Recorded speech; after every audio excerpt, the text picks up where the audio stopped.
আমাদের গ্রামের যে একটা রূপ মানে সবসময় ধারণ করে মানে ওইটাই আমি আজকে আপনাদেরকে দেখাবো। আমি ক্যামেরা বন্দি করেছি এই বিকালের যে একটা সুন্দর মুহূর্ত, ওই জিনিসটাই আমরা একসাথে সবাই বন্ধুরা মিলে আমার একটা বড় ভাইয়ের প্রজেক্টে যাই হঠাৎ করে।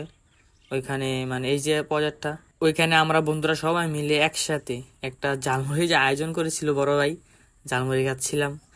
আর মাঝে মাঝে যে ভিউটা দেখতেছি, জাস্ট ভিউটাই দেখুন কত সুন্দর, ফিল নিচ্ছিলাম। আর সাথে আমার যে দুই বন্ধু নৌকার কারণে আসতে পারে না, আমরা আগে চলে এসেছি, নৌকা ফুট হয়ে গেছে, এটা মজার বিষয়। আর ভিউটা দেখুন কি সুন্দর, আমরা সবাই হাতে হাতে ঝালমুড়ি খাচ্ছি, ঝালমুড়ি শেষ পর্যায়ে মুড়ি খাইতে হচ্ছে।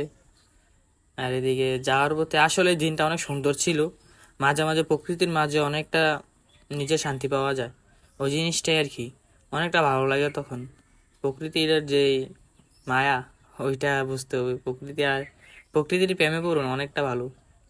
আমার বন্ধুরা সব একটা শখ নিলাম, ভিউটা দেখতে থাকুন।